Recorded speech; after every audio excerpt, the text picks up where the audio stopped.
So this has I'm going to replace Braden Smith after this year written all over it with the Colts drafting offensive tackle Jalen Travis. Started out his collegiate career at Princeton, and then he goes to Iowa State. So this is a guy that started a smaller college, not even that crazy small, but Princeton is not really known for being a football school, but then he kind of moves up to Iowa State. So you like that. He moves up, the competition level goes up a little bit. You like seeing a player transfer up sometimes. It's good for in terms of development, getting him in a better spot, knowing that he can improve and knowing that he can get better, and he has a long ways to go. But he also has a really good starting foundation. So, like I said, he is a bit raw in his technique, but he is a big tackle and he has a lot of really solid strength. I mean, he's 6'7", 315 pounds. He does a lot of things well. He's very smart when it comes to pattern recognition. Have an idea of what the edge rusher is going to do. He has a good first step out of his stance. All this I read through on Draft Buzz, getting an idea of who the Colts drafted here, and yeah, this looks like a guy that can potentially replace Braden Smith after this year. I mean, Braden Smith, Smith has been an awesome right tackle for the Colts, but the issue is he's had injury concerns. He's had a lot of concerns pop up. He's had some mental health concerns, which it's fine, it's understandable. It's but you also have to look at it from the NFL business standpoint. I mean, he's been injured quite a bit, and when he's on the field, sometimes he hasn't been playing at his best, which it is what it is. The NFL is a business, and the NFL is always going to continue to look for someone new, to look for someone better. And Jalen Travis might be that guy once Braden Smith has gone after this year. I mean, Braden Smith, I think he's currently being paid around $20 million a year. Very expensive, and we're going to want to be paying Bernard Ryman pretty soon. He has been an awesome left tackle, and left tackles are very expensive, and Ryman has been one of the better left tackles in the NFL, actually. He's been very good. Which is awesome because we kind of got spoiled with Anthony Costanzo, and then we kind of really learned how good. I mean, we knew how good Anthony Costanzo was, but we really learned how important that left tackle spot was. And when you have a bad left tackle, your quarterback doesn't know what's going on in that blind spot, especially if he's a right-handed quarterback. He just doesn't know what's going on in that blind spot. So it's very important to have a good left tackle. So we're going to want to pay him big money, and we have a lot of really young receivers with high ceilings on the roster that we're going to be paying a lot of money to soon. So Jalen Travis, I can maybe see him kicking in the guard. He is a bigger guy. He is a bigger, offensive lineman. So I could see him kicking in the guard. And another thing to note is he was pretty versatile at Princeton. He played left tackle, he played right tackle. He did a little bit of both at Iowa State, I believe, as well. So, and he played 4 years of college football, which is awesome. I love when players stay and they play all 4 years. Now, sometimes they have to play all 4 years to kind of get an opportunity and a shot to play in the NFL to get drafted, at least, anyways. That's mostly the case. For a lot of players. Some players can go 2-3 years and boom, they're a first round pick, or they're, a day 1 or day 2, maybe an early day 3 pick. But yeah, I love when players go back to college. They play a couple years, then it's really a college program. That's going through the full college program experience, getting 4 years of experience, if not more, if you're redshirted, at that point you have a whole year to learn, then you have a couple years to play. I just love when players go through the whole college program experience. It's great for them, and a lot of times, these players do translate well to the NFL. They're already played a lot. They're experienced. Now they have to refine their technique, which Jalen Travis will have to do coming into the NFL. He did pretty good against edge rushers, against speed guys and at Iowa State, but now you're coming into the NFL where everyone's fast, everyone's strong, everyone wants to hit you and put you into the dirt, and everyone's capable of doing so. So I'm excited. You're not just forcing him to the fire here. This is a big thing about Chris Ballard going in, prior to the draft and addressing some needs. So then you kind of look towards the future, say, hey, Braden Smith is on his last year. Let's maybe draft someone, develop him, see if they can be the future over there. Because look what we had to do with Ryan Kelly, drafted, no, it wasn't Tanner Bortolini. I'm blanking. I think it was Tanner Bortolini, actually. It's one of the guys we drafted a couple years ago. I'm blanking on the guys right now, but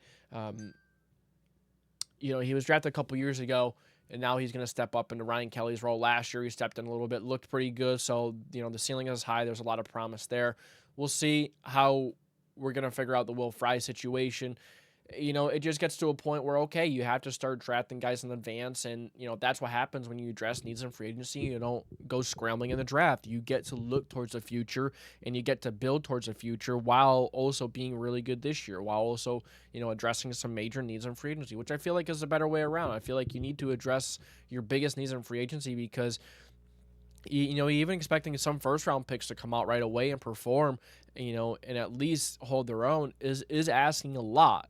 Especially if it's a cornerback, or, a safety, those are the hardest positions to play. Cornerback, you could argue, is the hardest position to play in all of football. So having them to come in and, it has one of the steepest learning curves. You have to have that competitive edge. You have to want to come in and learn. And, not everyone is a Sauce Gardner. Not everyone is, even go ahead and look at Derek Stingley. He was a top 5 pick. He just had a couple of injuries, and, he didn't look the greatest his first couple times out, but you give him some time to develop, and now he's one of the best, if not the best, cornerback in the league. That's just kind of how it is. You got to, addressing the needs in free agency is awesome because then you enable yourself when coming into the draft. Okay, it kind of ended out perfectly with Tyler Warren at tight end. And then the rest of the draft, you could kind of go ahead and say, hey, we could pick the best player available. We can look towards the future. And that is a great thing because it felt like before the Colts were in the 3rd, 4th, 5th round, we're scrambling. We're still like, okay, we have this major need here. What are we doing? And then sometimes it would be like July. Okay, we still have this major need. And then it's a problem for the season because you have not addressed it. You didn't address it in free agency, and then you scrambled in the draft, and you're cutting guys that you drafted in the 5th round, and that's another thing. You're drafting at instead of just throwing and hoping something sticks or spraying and praying, as you would say, in Call of Duty or something like that. You're kind of just aimlessly throwing darts. You're throwing darts blindfolded. It felt like the Colts were more so into quantity over quality. Seems like that has changed. Now it's quality over quantity, which is important. Very important. Instead of just drafting guys with the highest RAS scores, even though a lot of these guys still have really high RAS scores, you more so went ahead with the guys that you think could have the most impact. Not just based on athletic, that's what they do anyways, okay? I'm not talking bad in the scouting department or anything like that. Not doing that with the utmost respect. I'm just saying. I feel like this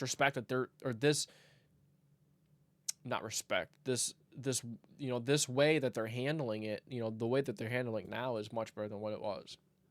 It enables you to not force a pick at this need or not force a pick at cornerback. Instead, you pick the best player available. You pick where, okay, we need to start looking towards the future here, here, and here. We have a couple options here and here. Which one do we pick? Do we pick this guy? Do we pick that guy? That's what's great about addressing some needs in free agency. It gives you some freedom in the draft and enables you to prepare for the future, not just scramble for the present. So, good pickup. I think this is a good draft pick. Like I said, we're probably not going to see a lot of him in year one. We could see him kicking the guard possibly. I mean, heck, we saw Braden Smith, start his career. We drafted him to be a guard, and then they switched him to tackle. I think it was an injury situation. The year Andrew Luck came back with a shoulder issue, it was an injury issue we had, and Braden Smith was kicked out to tackle, and he was absolutely wonderful. I don't remember if it was like a Matt Slauson. That might have been who it was, but Braden Smith kicked over to right tackle, and the rest is history. We had Will Fries, we had Mark Lewinsky that year, actually, and then Will Fries eventually came up and, did become an awesome guard for us from, drafted him from Penn State in the 7th round.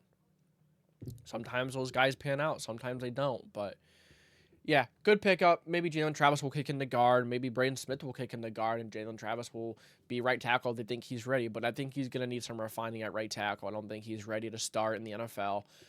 But nonetheless, it's a good pickup, good to look towards the future and kind of look, hey, Braden Smith, he's had a lot of injury issues. He's going to be coming off his first contract. He's getting a little older now as well, so let's start looking towards the future, and that's what they're doing with Jalen Travis, hoping to develop him. He's a high upside player. Like I said, a lot of things that he does struggle with are very coachable, so I'm excited. I'm excited for this guy. I'm excited for Jalen Travis, and, stay tuned here. We're going to go through the rest of the draft picks here. I don't know about today, but I'm going to do at least one more today, so I appreciate you guys for stopping by. It's the JDW Sports Network, and I'll catch you guys later.